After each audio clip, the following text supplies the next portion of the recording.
Subscribe करें और bell दबाएं ताकि कोई खबर रह न जाए।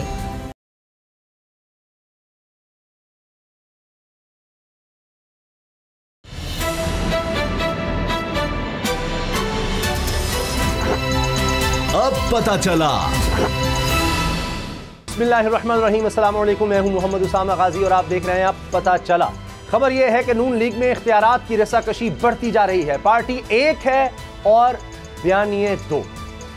पार्टी रहनुमा तज़ब्ज़ुब का शिकार है कि किसकी माने, नवाज शरीफ और मरियम का मज़ामत का बयानिया या फिर शहबाज शरीफ की मुफाहमत की पॉलिसी।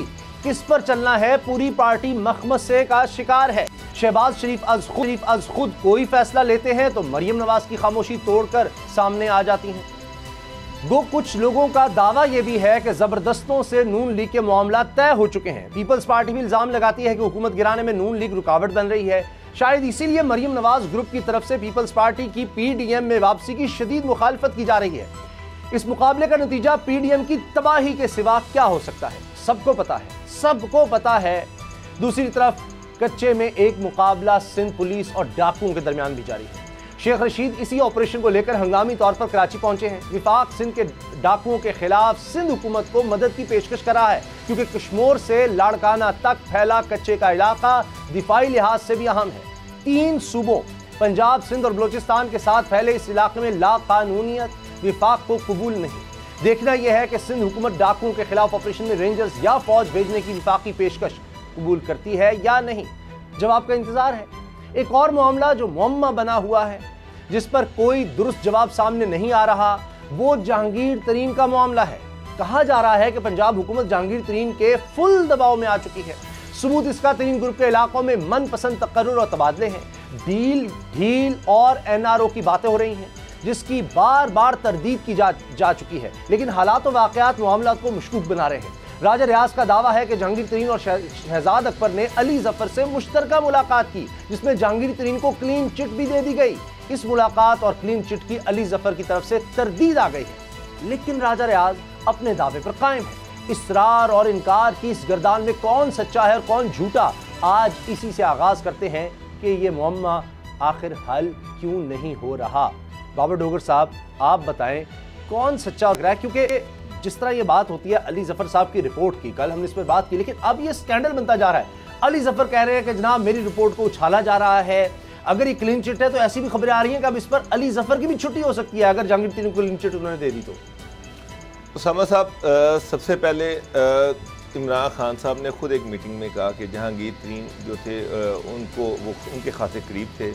उनके कहने पर उन्होंने बड़ी अहम जगहों पर बड़े लेवल पे बड़ी तैनातियाँ करवाईं और उनको ज़राअत पैकेज भी दिया। लेकिन जब ज़राअत पैकेज का उनको कोऑर्डिनेटर बनाया गया तो उस वक़्त उन्होंने अपनी जो हैसियत थी उसका गलत इस्तेमाल किया, जिसकी वजह से ये शुगर स्कैंडल आया। ये बात इमरान खान खुद कैबिनेट कमेटी के सामने कह चुके हैं। अब आगे आ जाए, जहाँ तक बात चल रही है अली जफर साहब की और राजा रियाज साहब की। राजा रियाज साहब को मैं इतना क्रेडिबल नहीं समझता। अच्छा, राजा रियाज साहब पे पार्टी में अपोजिशन लीडर भी रहे हैं, पंजाब में 5 साल अपोजिशन लीडर रहे, यहाँ पर मिनिस्टर भी रहे। मैं उनकी खासी सियासत को जानता हूँ। वो बहुत सीरियस चीज़ों को बड़ा नॉन सीरियसली वो लेते हैं। जहाँ तक अली जफर साहब हैं, वो बड़े एक कदावर लॉयर भी हैं, एक सेनेटर भी हैं और उनकी क्रेडिबिलिटी भी है। वो खुद ये कह चुके हैं कि उन्होंने अभी कोई रिपोर्ट तैयार नहीं की। वो खुद ये कह चुके हैं क्योंकि कोई रिपोर्ट ही तैयार नहीं की तो सबमिट भी नहीं की।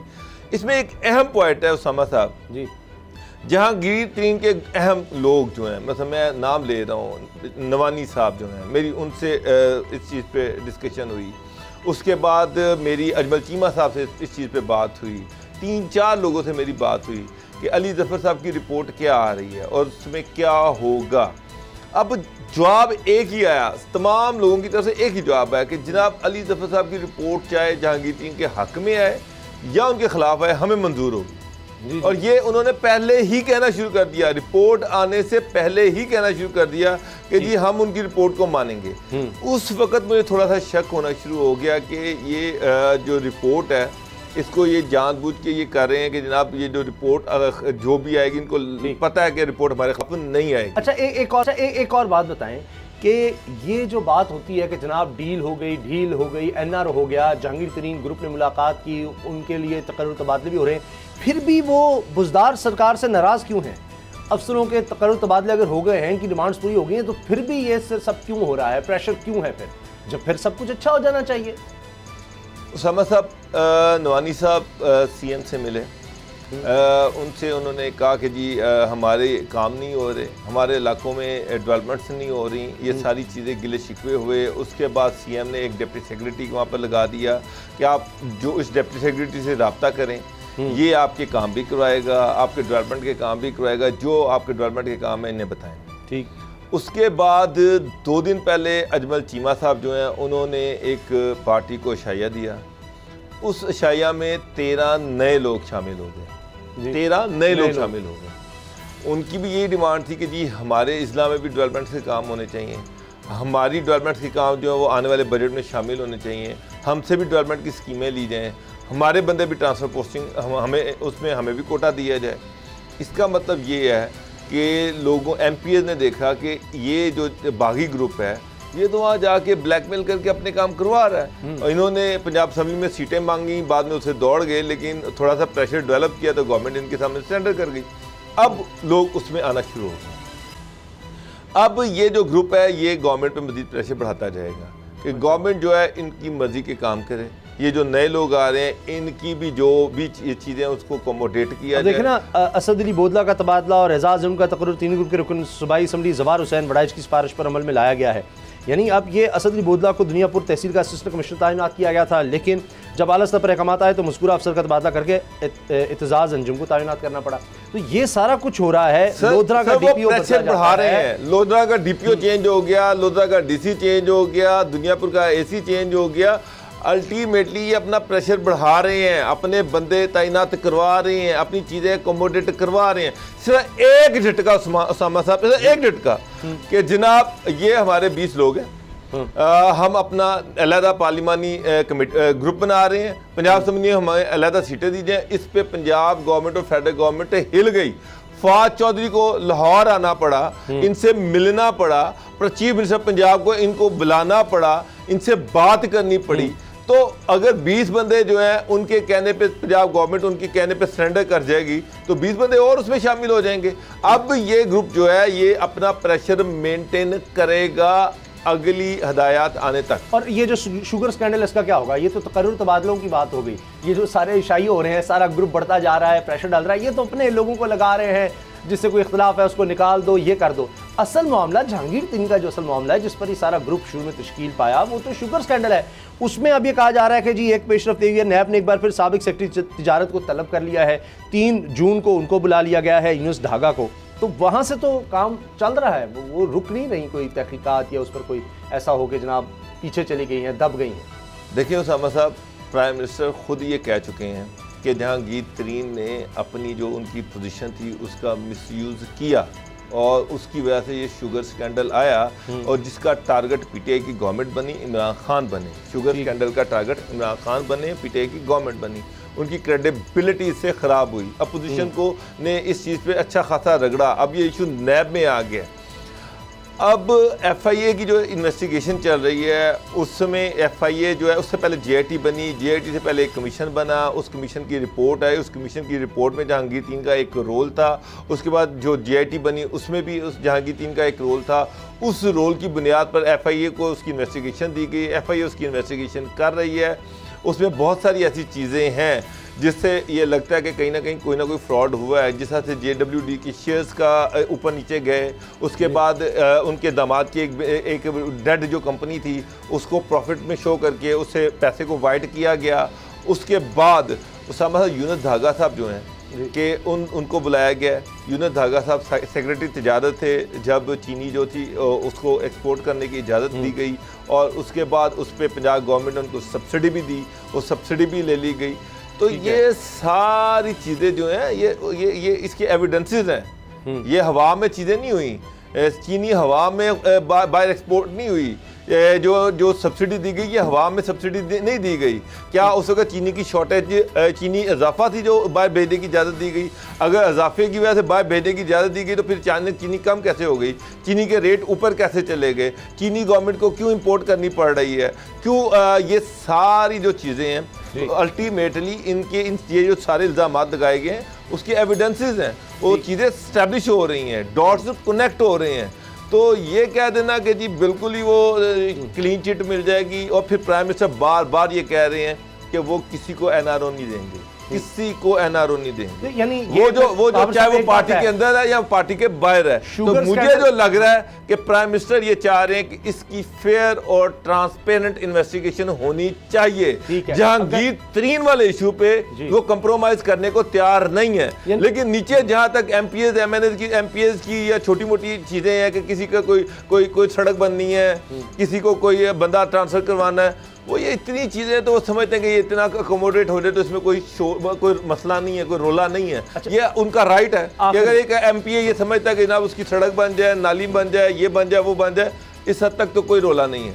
अच्छा, हाँ, अगर किसी ने अरबों रुपए का हेरफेर किया है तो उस पे जो चीज़ें सामने आ रही हैं, जो नक्शा सामने आ रहा है, जो शहजाद अकबर जिस तरह से एफआईए की इन्वेस्टिगेशन कर रहे हैं, उससे ये चीज़ बड़ी क्लियर नज़र आ रही है कि प्राइम मिनिस्टर इस इशू पे कंप्रोमाइज करने को तैयार नहीं है। अच्छा, एक और सवाल फिर ये बनता है कि अली जफर की फिर रिपोर्ट क्या करेगी अगर इमरान खान साहब पीछे हटने को तैयार नहीं है? बिलफर्ज जो अब तक बात हो रही है कि जी क्लीन चिट है या कहा गया कि जी सही तरह इन्वेस्टिगेशन नहीं हुई, तो फिर क्या उसको रद्दे की टोकरी में फेंक देंगे इमरान खान? अली जफर खुद कह रहे हैं कि उस रिपोर्ट की कोई कानूनी उसामा साहब पहले मेरी एक बात सुन लें, एक कमीशन बना, जेआईटी बनी, उनकी रिपोर्ट्स आ चुकी हैं।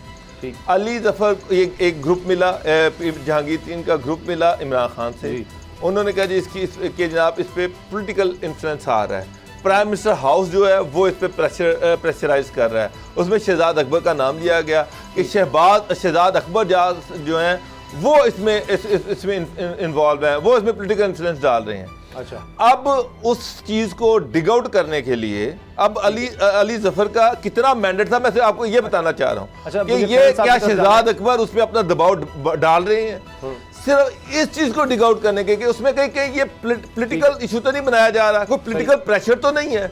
सर इतना देखने के लिए अली जफर का मैंडेट ये था, उन्होंने ये नहीं में देना था कि ये जनाब इन्वेस्टिगेशन जाली है, गलत है, कमीशन की रिपोर्ट जाली थी, जीआईटी की रिपोर्ट जाली थी, इतनी हद तक आगे उनका मैंडेट नहीं था अली जफर का। साहब आपके पास ब्रेकिंग न्यूज है, कोई खुफिया कहीं छापे छुपे मार रहे हैं शहजाद अकबर साहब, क्या कर रहे हैं, कोई दफ्तरों में जा रहे हैं? क्या आपको पता है कि जिस तरह कल और परसों बहुत ज़्यादा डेवलपमेंट्स हुई और फिर आपस में टाकरा हुआ, आपस में कन्फ्रंटेशन हुई अटार्नी जनरल की, फिर अली जफर साहब की रिपोर्ट की बात हुई, शहजाद अकबर साहब, वज़ीर आज़म साहब, तो आज अचानक जनाब शहजाद अकबर साहब ने अब एफआई के दफातर के दौरे का एक सिलसिला शुरू कर दिया, और वो सिलसिला शुरू हुआ है लाहौर के दौरे से।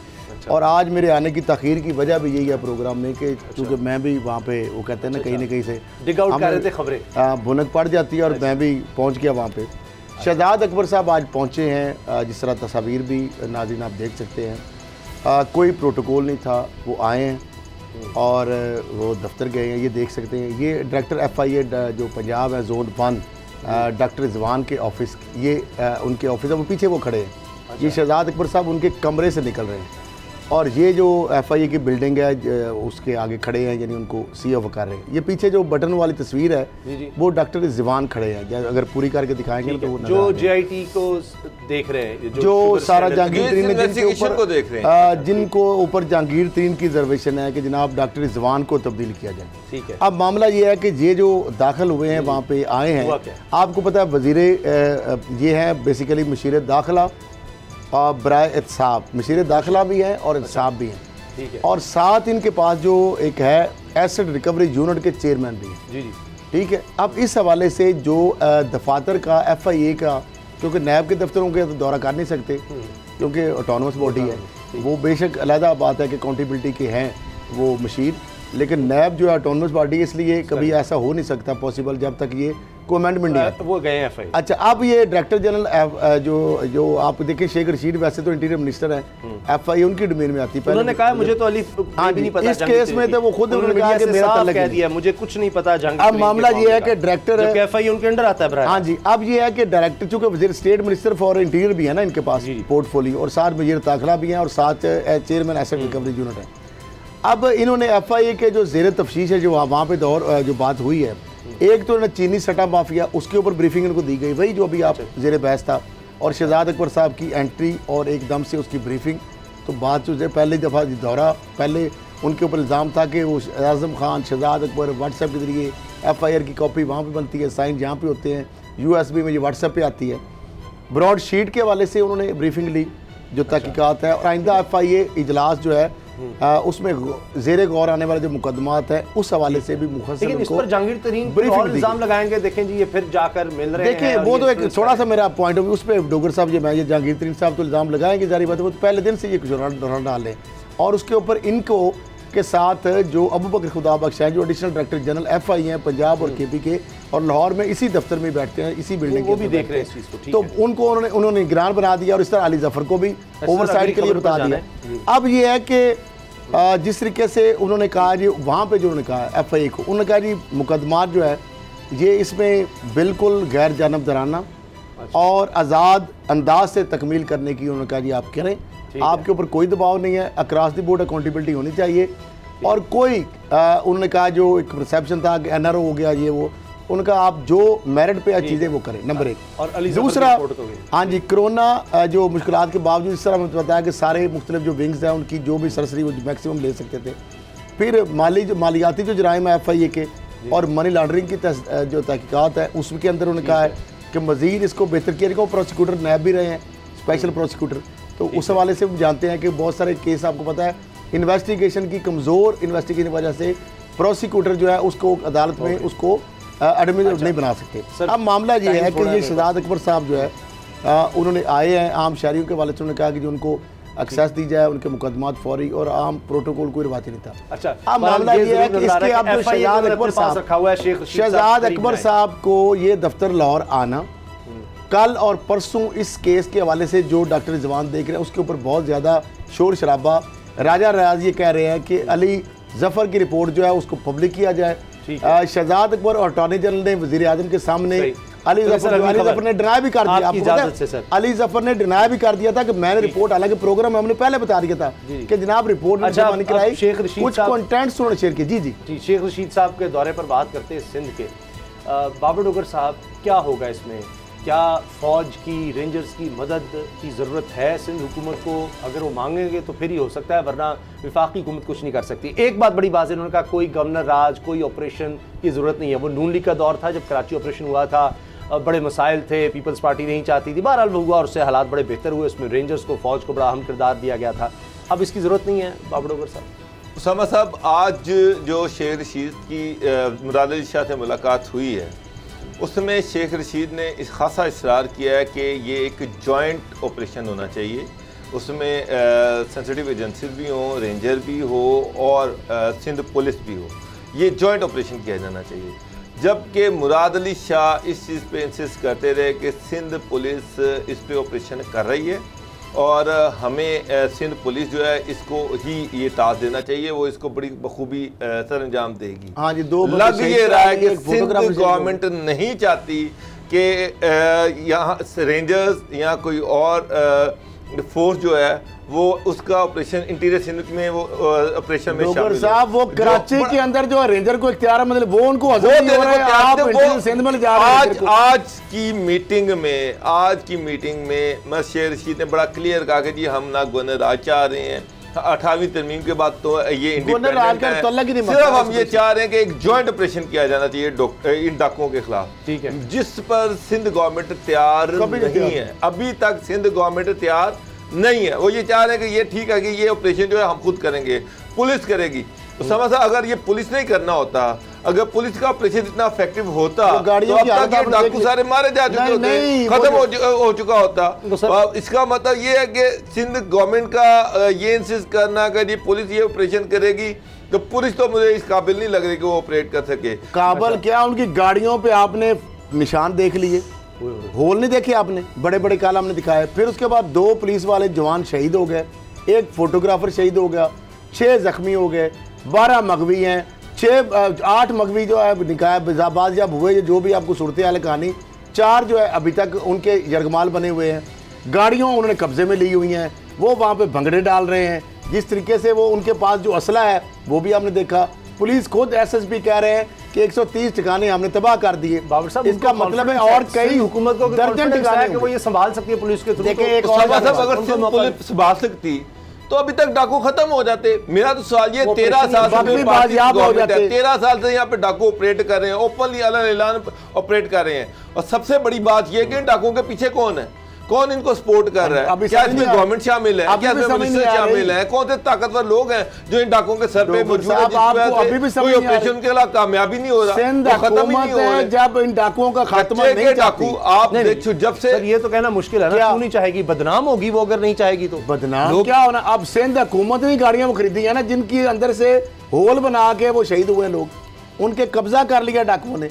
आप फुटेज नहीं देख रहे, तस्वीरें नहीं देख रहे, लेकिन 12 बाजियाब जो सिंध सूबाई अमन सिंध गवर्नमेंट सूबाई अमन की रिट को चैलेंज कर रहे हैं। सूबाई अमन की जिम्मेदारी किसकी है? सिंध हुकूमत यही कहती है ना कि अमनो आमा और सूबाई हुकूमत का ये चैप्टर है। ठीक है, मान लिया 12 मगवी किस सूबे से गवाह हुए, 12 मगवी वहां से गवाह हुए, 8 अगर बाजियाब हुए हैं और 4 अभी तक बाकी हैं, 130 ठिकाने हैं, तो इसका मतलब और ठिकाने होंगे। अच्छा, अब मैं बता दूं एक और स्ट्रेटजी आपको बता रहा हूं, एक और बड़ी आपको खबर दे रहा हूं। पंजाब और बलूचिस्तान, पंजाब और बलूचिस्तान के 2 सूबे और वजारत दाखिला, वहां से ranger, border military police, FC और उधर से भी ये ऑपरेशन अब ज्वाइंट हो रहा है।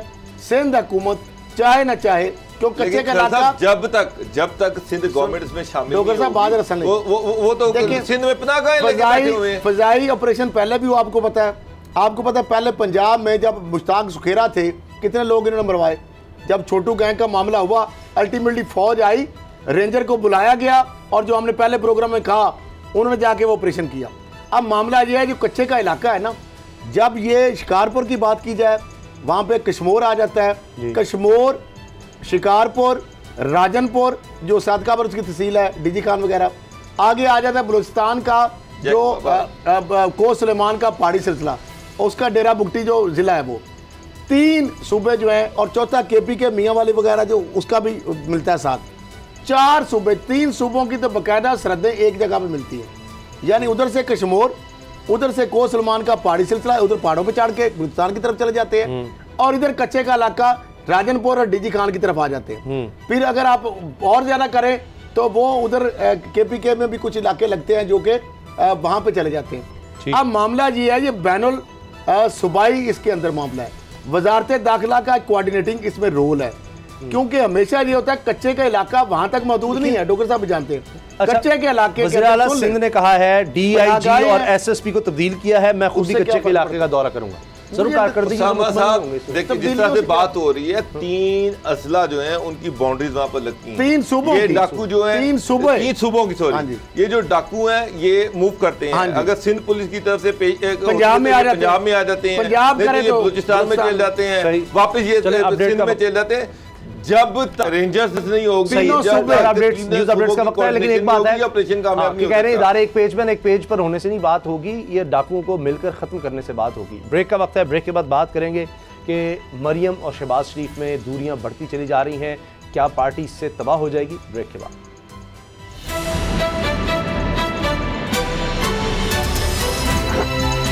अब पता चला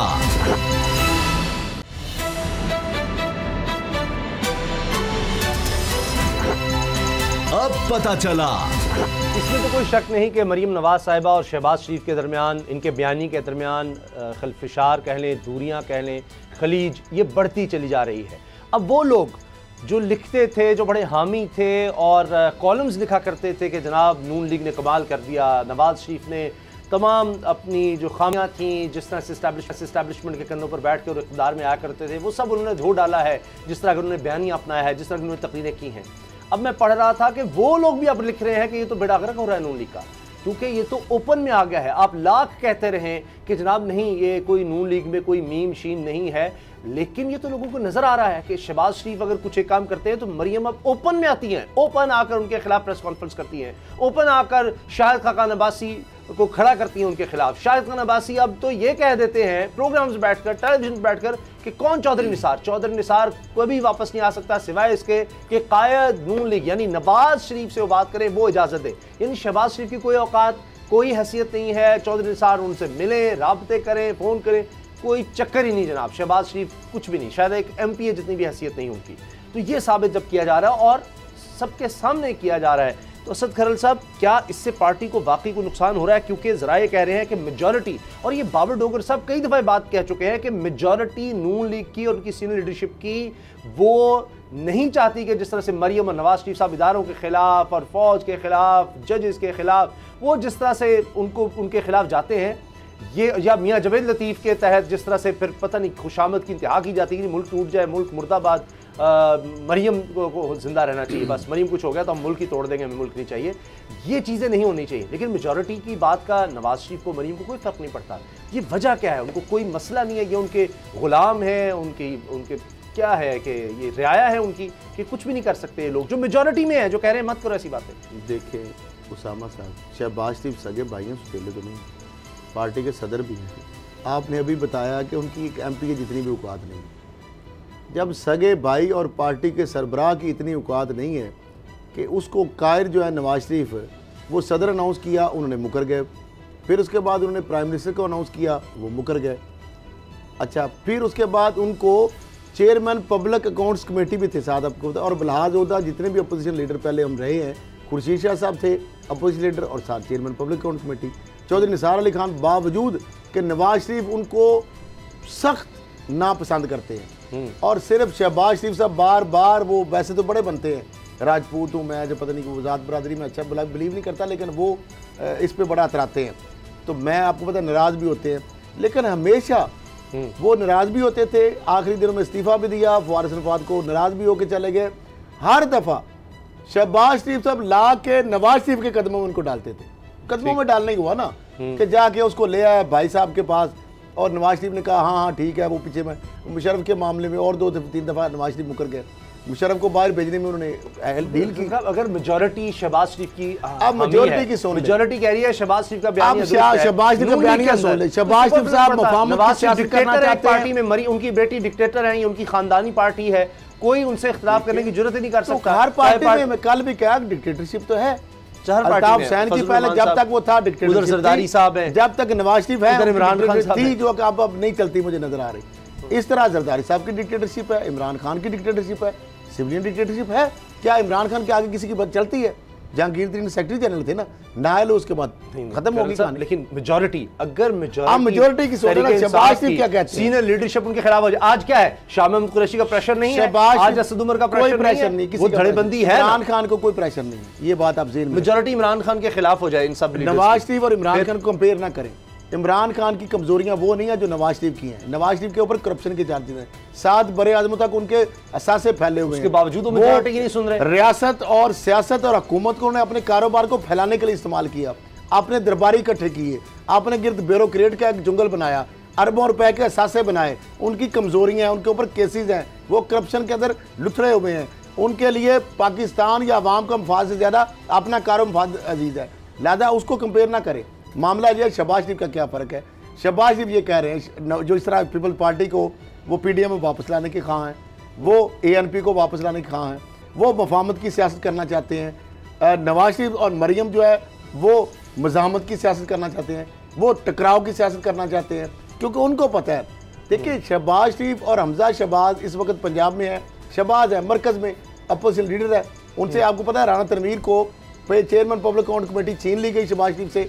उनका बस चले ना मरियम साहब का नवाज शरीफ। मैं दोबारा खबर है मेरी, मैं दोबारा ये भी हो सकता है, ठीक है, कि कौमी असेंबली में कायदे हस्बे इख्तिलाफ जो है वो शहबाज शरीफ की जगह किसी और को बना दिया जाए। अच्छा, पीपल्स पार्टी तक मामला आ जाएगा, ठीक है। लेकिन मैं आपको राना तनवीर की अगर बात करें तो वो भी तो बाबर डोगर साहब शहबाज शरीफ वाले बयानी के हामी है कि इदारों के खिलाफ मत जाया जाए। वो तो चौधरी निसार भी बयानी के हामी थे, शहबाज शरीफ कैंप वो तो बयानी में थे। राना तनवीर शहबाज शरीफ के कैंप के बंदे हैं। वोट को इज्जत दो का जो बयानिया नवाज शरीफ का चल रहा है वो उससे इत्तेफाक नहीं करते। राना तनवीर ये चाहते हैं कि मुफाहमत की पॉलिसी होनी चाहिए। चौधरी निसार अली खान भी यही चाहते थे सर, वो एक ही ग्रुप है, कहते घर चले गए बेचारे। असल इशू ये है उसामा साहब कि चाहे जो भी बयान है, मेरा मतलब है कि मरियम जो असल लड़ाई ये है कि मरियम ये चाहती हैं कि जो अदारे शहबाज शरीफ के साथ चीज़ें नेगोशिएट कर रहे हैं वो मेरे साथ करें। अच्छा, वोट को शहबाज नवाज शरीफ के जरिए से नवाज शरीफ के बिहार पर वो मरियम से बात करें, ठीक है, मरियम के साथ डायलॉग करें।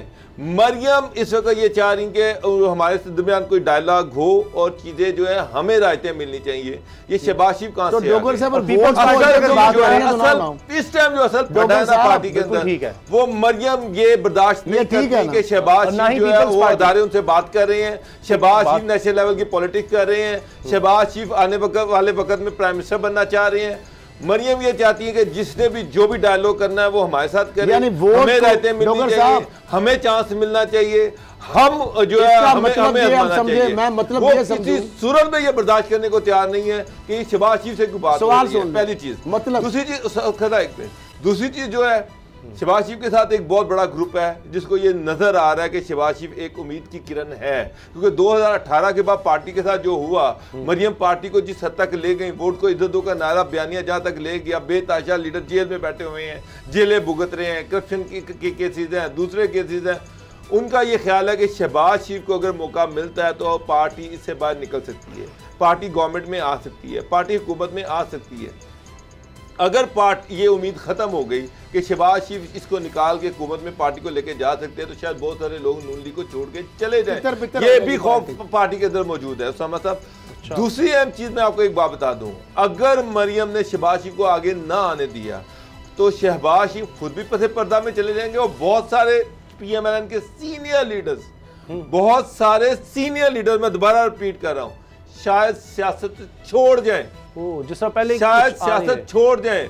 बहुत सारे सीनियर लोग अगर मरियम के नीचे अगला इलेक्शन लड़ने को तैयार नहीं है, क्योंकि उनको नजर आ रहा है कि मरियम का फ्यूचर नहीं है। अगर मरियम के नीचे इलेक्शन लड़ते हैं तो उनके लिए मुश्किलात में इजाफा होगा, लेकिन फायदा कोई नहीं होगा। चौधरी निसार ने तो कहा था कि मैं बच्चों के अंडर नहीं काम कर सकता इस तरह। मैंने सर चले वो तो बिल्कुल स्ट्रेट फॉरवर्ड होकर सामने आगे, कुछ लोग ऐसे हैं जो सामने इस तरह से नहीं आएंगे, लेकिन वो माजत कर देंगे कि हम नून लीग के टिकट से हमने इलेक्शन लड़ना को माना नवाज शरीफ को समझाया था लड़ाई इसी बात के अंदर है। नवाज शरीफ को जब वजीर दाखिला लड़ाई किस मकान से शुरू हुई, नवाज शरीफ को यही समझाया था ओपनली कि नवाज शरीफ साहब आप इदारों से टकराव की सियासत ना करें, ये तबाही है, पार्टी की तबाही है, इसमें कोई फायदा नहीं है। उस बात पे नवाज शरीफ के खत्ते पड़ गए। पहला यहाँ से आपस में ब्रीच ऑफ ट्रस्ट क्या हुआ, मुशर्रफ के मामले पे नवाज शरीफ ने कमिटमेंट की जनरल रहील शरीफ से, ये मैं नहीं कह रहा, नवाज शरीफ को डिनाई करें, चौधरी निसार डिनाई करें, शहबाज शरीफ डिनाई करें, नवाज शरीफ डिनाई करें, मैं सारे एविडेंस पेश कर दूंगा। नवाज शरीफ ने खुद कहा चौधरी निसार से, शहबाज शरीफ साहब से कमिटमेंट की, रहील शरीफ साहब को वो भी इत्तेफाक से बैठे थे और उस वक्त के DGI से जो जहीरुल इस्लाम भी बैठे थे। इन्होंने कहा ठीक है मुशर्रफ का नाम ECL से निकल जाता है, हम उनको नहीं रोकेंगे। जो ऐसे इकबाल ने कहा ना मैं सियासत छोड़ दूंगा, किधर सियासत छोड़ी, ECL से नाम किसने निकाला? जब उनका नाम ECL से निकल गया तो इन्होंने जनाब वो उनका प्रोक्लेमेशन ऑर्डर जारी करवा दिया और सुप्रीम कोर्ट में चले गए। उस पे चौधरी निसार नाराज हो गए कि आपने एक डील की है, नाराज हो गए, इस्तीफा दे दिया, गायब हो गए, छुट्टी पे चले गए। उसके बाद शहबाज शरीफ ने पकड़ा, घेर के मॉडल टाउन लाहौर ले आए। लाहौर जब ले आए तो नवाज ने कहा हाँ चले गलती हो गई।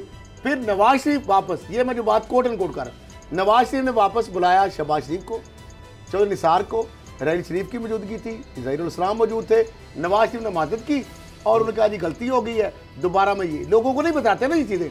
अब मरियम साहबा कह रही है वोट को इज्जत दो, डोगर साहब ये कह रहे हैं वो GH को चक्कर लगा रही हैं, वो कहती है कि मैं शहबाज शरीफ से आगे हूँ, हम भी पढ़े हैं तेरे राव में, कहते मुझे खिदमत का मौका दो। अब वोट को इज्जत दो का बयानिया डोगर साहब, क्या मैं ये समझूं कि अब वोट को इज्जत दो का बयानिया आ गया है? नहीं, ट्रेंड ये बनना चाहिए। पर मुझे समझ ये आ रही है, आप बताएं ना कि वोट को इज्जत दो का बयानिया वाली मरियम साहिबा को इज्जत दो का बयानिया जो है वो वोट को इज्जत दो में कन्वर्ट हो गया ना, वो प्रेशर डाल रही है। सुन तो ले, वो ये क्या सवाल मेरा है, मुझसे बात की, तो क्या बात करनी है? तो वोट तो आवाम ने देना, GH को वोट तो नहीं देना। लेकिन सर अब तो वोट तो 22 करोड़ आवाम ने देना है। फौज की कितनी तादाद? सर एस्टैब्लिशमेंट छोड़े, डॉक्टर साहब बहुत तेज है। नहीं, आप बहुत तेज है, आप इतने सादा नहीं है जितने आप मुझे समझ रहे हैं। आपको भी पता है कि क्या होना है क्या नहीं होना। आप मरियम साहबा का बयानिया है वोट को इज्जत दो। मरियम साहबा वोट को इज्जत दो, 22 करोड़ आवाम के पास जाए, घर घर जाए। जीएच को अगर चक्कर लगाती तो 5-6 लाख फौज होगी, पाकिस्तान की यही कुछ है। तो 5-6 लाख जो वोट है, ठीक है, उसको वोट को इज्जत दे रही हैं या बूट को इज्जत दे रही हैं? उन्होंने कहा था ना वोट पॉलिश नहीं करूंगी, मैं बूट नहीं चमकाऊंगी। बिल्कुल ठीक है। तो अब ये है कि वो कह रही शहबाज शरीफ को छोड़े, मैं उनसे अच्छे चमका सकती है बूट। ठीक, यही मतलब है ना। शहबाज शरीफ उधर क्यों जा रहे हैं? एक सेकंड, वोट को एक सेकंड, ब्रेक हो जाएगी। शहबाज शरीफ सर ब्रेक, सर एक सवाल सुन ले, सवाल सुन ले। मेरा आपसे सवाल है खलदा जी जी बताएं, शहबाज शरीफ उधर क्यों जा रहे हैं? वोट सवाल तो मैं सारों को कहता हूं कि भाई आप अवाम के पास जाएं, जान छोड़ दे उन इदारों को। आप क्यों मुतनाज़ा बनाते हैं? साहब एक मिनट, एक सवाल सुन ले। जिन इदारों को आप भाग भाग के गेट नंबर 4 की पैदावार शेख जी कहते हैं, तो आप शर्म करें। एक सवाल सुन ले, ब्रेक हो जाएगी सर, ब्रेक हो जाएगी। आप अवाम को वोटों को इज्जत दो ना, वोटर को इज्जत दो। चीज का सवाल रह जाए, ब्रेक हो जाएगी। अब मरियम साहिबा ने इतनी इन्वेस्टमेंट जो पाकिस्तान पीपल्स पार्टी पे की थी, किस पे? पॉलिश पे? पीपल्स पार्टी पे करनी, छोड़ दें, पीपल्स पार्टी पर की थी। आज वही पीपल्स पार्टी मरियम से बात करने को तैयार नहीं है, तो वो शहबाज शरीफ साहब को चांस क्यों दे रही? मैं बताता पहले बाबर साहब क्यों नहीं वो चांस देना चाह रही चचा को, कि खुद उन्होंने कितने महीने लगाए पीपल्स पार्टी बिलावल, हाँ जी, पीपल्स पार्टी जिंदाबाद, जिए भुट्टो, वो जाके नारे और वो सब। तो आज शहबाज साहब का इतना भी हक नहीं है कि वो भी कोशिश कर ले।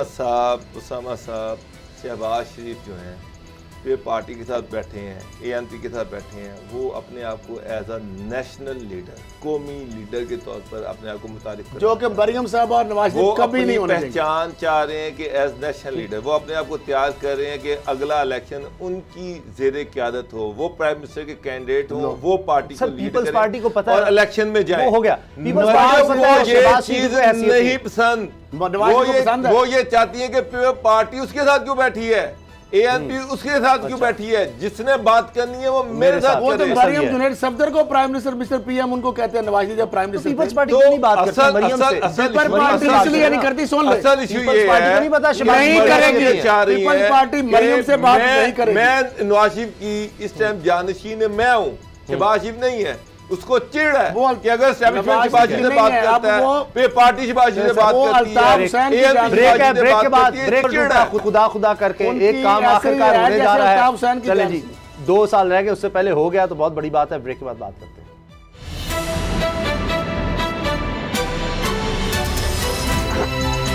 अब पता चला।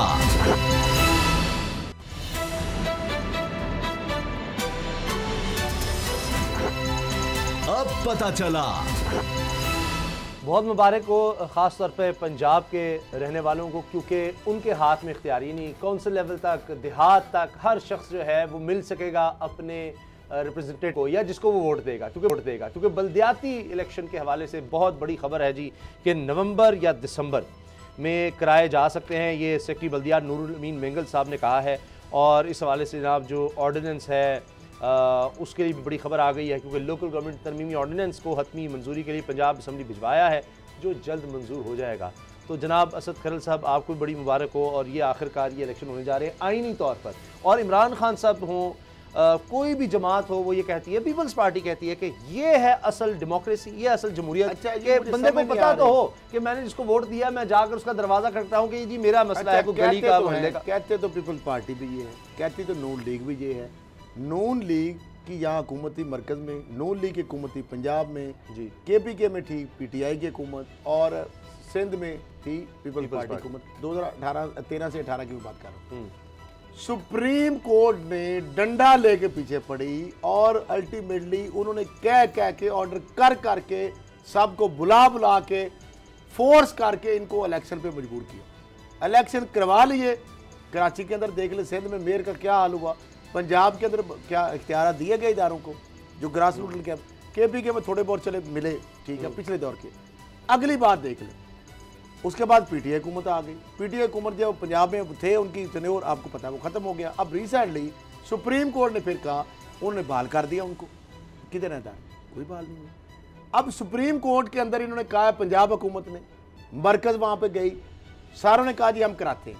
वहाँ पर डेडलाइन हुई, वो उन्होंने बहाल भी कर दिए पिछले। अब इन्होंने चूंकि आर्डिनेंस ले आ चुके, अब आर्डिनेंस उनका जल्द नवंबर या दिसंबर में वो कहते हैं इलेक्शन कराएंगे, जबकि सुप्रीम कोर्ट को इन्होंने पहले का कहा हुआ है। सुप्रीम कोर्ट बार बार पहले ऑनरेबल सुप्रीम कोर्ट ने कहा। मुझे इससे बड़ी क्या और शर्मनाक बात है कि इमरान खान साहब जो कहते नहीं थकते थे कि जनाब ग्रास रूट लेवल तक, नीचे तक, हम जिला की बजाय हम नीचे चले जाएंगे, हम गांव देहात में विलेज काउंसिल नया कंसेप्ट बना दिया। सुप्रीम कोर्ट ने उसको खत्म कर दिया। उन्होंने कहा जी पिछले बहाल हो गए। इन्होंने अब नया बनाया कि जनाब चूंकि हमारा आर्डिनेंस, अब नया आर्डिनेंस फिर भिजवा दिया गया 2 नवंबर और दिसंबर। हालांकि सुप्रीम कोर्ट में उससे पहले की डेडलाइन मौजूद है। अब सुन लें, 11 मेट्रोपॉलिटन जो है कारपोरेशन बनाई गई है जनाब, जो नया आर्डिनेंस आ रहा है, तो तरमीमी गवर्नमेंट का आर्डिनेंस 2021 है और हतमी जो कह रहे हैं मंजूरी, उसमें 11 जो है उनको बढ़ा के 15 कर दिया गया। पहले तहसील काउंसिल का वजूद नहीं था, अब 136 तहसील, पहले इन्होंने और मुख्तलिफ बना दिया ना। पहले एक मुशर्रफ दौर, उसके बाद नून लीग ने कुछ मरगूबा बनाया, उसके बाद इन्होंने एक आर्डिनेंस लाए थे जिसमें विलेज काउंसिल, नेबरहुड इस तरह बनाई गई। अब एक और नया आर्डिनेंस आ गया जब सुप्रीम कोर्ट ने एक फैसला किया कि ये इनको बहाल कर रहे हैं। अब वो क्या कह रहे हैं कि 11 से बढ़ाकर 15 तहसील काउंसिल जो वजूद नहीं था, अब 136 तहसील काउंसिल भी बना दी हैं, जबकि जिला काउंसिल खत्म कर दी गई हैं। म्यूनसिपल कमेटी की तादाद 182 से कम करके 133 कर दी है। 64 जो टाउन कमेटियां उनको 3468 विलेज काउंसिल, जबकि 2466 नेबरहुड भाई काउंसिल भी बनाई गई हैं। अब जो सेक्रेटरी बल्दियात है, जिस तरह नूरुल मीन महंगल जो DC लाहौर भी थे, बड़े ब्लू आइड थे माशाल्लाह। शहबाज शरीफ साहब भी मेरे ख्याल में DC भी रहे, फैसलाबाद भी डिप्टी कमिश्नर। तो अब उन्होंने कहा कि मेट्रोपॉलिटन जो कि लॉर्ड मेयर के इंतखाब का तरीका तब्दील कर दिया गया। आइंदा लॉर्ड मेयर को ईवान नहीं जिला अवाम मुंतखब करेंगे। नए निज़ाम में बल्दियाती इदारों के बैलेट पेपर की तादाद भी कम कर दी है। टाउन कमेटियों से मेट्रोपॉलिटन कॉरपोरेशन तक जमाती इंतखाब होंगे, जबकि विलेज काउंसिल और नेबरहुड काउंसिल के इंतखाब गैर जमाती होंगे। सही है। अब ये अजीब सा मरगूबा बन गया है। अब इसको कौन एक्सेप्ट करेगा, क्या मामला बनेगा? अब तो पहले आपको पता है, मैं आपको बताऊं सूरत हाल क्या है। नेबरहुड और विलेज काउंसिल के बारे सेक्रेटरी यूनियन काउंसिल जो है वो उनका रिकॉर्ड चला गया मुख्तलिफ जगहों पे। 3 यूनियन को मिला के एक काउंसिल बना दी गई, विलेज काउंसिल, नेबरहुड बना दी गई। मल्ला को नेबरहुड कहते हैं शहरों में जो। अब मामला ये है कि रिकॉर्ड का कोई पता नहीं है। ये इस पे इजलास हुए हैं, secretary local government, local board और हुकूमत कहती है, समझ नहीं आ रही। 3-4 ये हो गया, आवाम रुल रहे हैं। मैं आपको 3 साल गुजर गए हैं, कोई कुछ नहीं। इमरान खान साहब ने जितने भी मीटिंग की हैं लोकल गवर्नमेंट इलेक्शंस के हवाले से, जब भी मीटिंग की और उन्होंने इस चीज़ का इरादा जाहिर किया कि हमें बल्दियाती इलेक्शन करवाने चाहिए, तो उनके अपने मिनिस्टर्स, MPs, MNAs हर दौर में यही होता है। शदीद मुखालफत थी कि अगर इस वक्त कोई इलेक्शन करवाए तो शायद जीतना मुश्किल हो जाएगा, और अगर पार्टी लोकल गवर्नमेंट इलेक्शन ना जीत पाई तो मॉरली बहुत डाउन चले जाएंगे।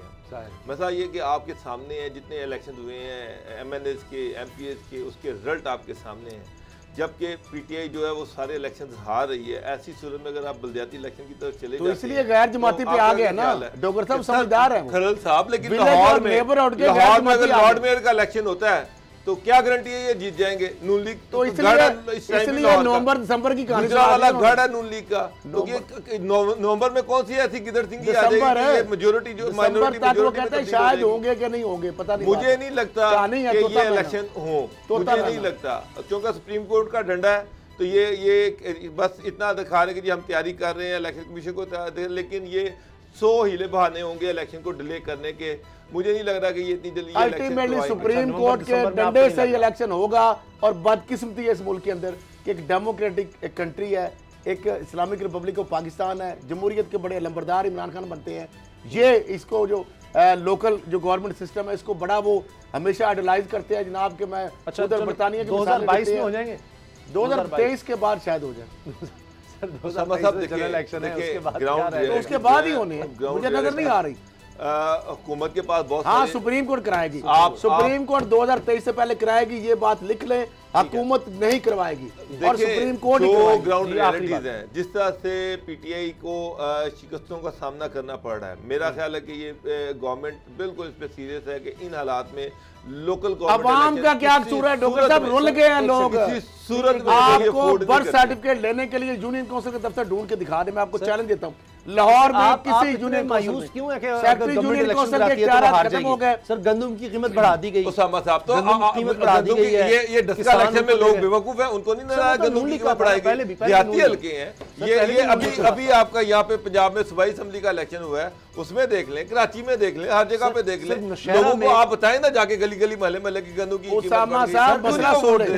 या तो लोग जाहिर है उनको पता ही नहीं चल रहा। नौशहरा में हारे हैं जो तहरीक इंसाफ की सीट थी, वो नून लीग जीत गई, बाकी तो सीटें ही नून चले। आप मुझे ये मेरा मतलब है 3.5 साल गवर्नमेंट को गुजर गए, अगर इतनी अच्छी पॉलिसीज थी, अगर किसानों को इतना बेनिफिट कर रही है, तो फिर तो उनके कैंडिडेट को जीतना चाहिए। इस टॉपिक में सुन ले जरा, अब सुन ले। लाहौर के अंदर मैं चैलेंज दे रहा हूँ डीसी को, वजीर आला को, लाहौर के अंदर वो ये सिर्फ बता दें कि यूनियन कौंसिल किसका दफ्तर कहाँ है, उसका रिकॉर्ड कहाँ है। मैं चैलेंज दे रहा हूँ पंजाब के अंदर किसी जिला में ये बता दें किस यूनियन कौंसिल का रिकॉर्ड कहाँ है, क्या रिकॉर्ड है। आपने अगर आपने पैदाइश का सर्टिफिकेट लेना है, निकाह रजिस्टर कराना है, आपने डेथ सर्टिफिकेट दर्ज करानी है, आप मुझे ये चैलेंज दे रहा हूं पंजाब में, ये मैं नहीं कह रहा, मैं मिनट्स ऑफ द मीटिंग दिखा दूं, ये मुंह छुपाते फिरे। आपको पता क्या हो रहा है वहां पे? लोकल गवर्नमेंट अगर मीटिंग्स हुई, उनके मिनट्स में शेयर कर सकता हूं, उन्होंने बता दिया हमें समझ नहीं आई, रिकॉर्ड कहां पे चला गया, रिकॉर्ड जाया होगा, वापस आएगा और जाया होगा, तो समझ नहीं आ रही। बहरहाल अवाम का मुझे तो लगता है कि अगले इलेक्शन से पहले किसी ना किसी तरह सुप्रीम कोर्ट अदालत के तहत जिस वही में करेगी। हुआ है वो इलेक्शन होंगे, पहले भी उसने क्या होता है। प्रोग्राम देखने का शुक्रिया, इजाजत दीजिए, अल्लाह हाफिज।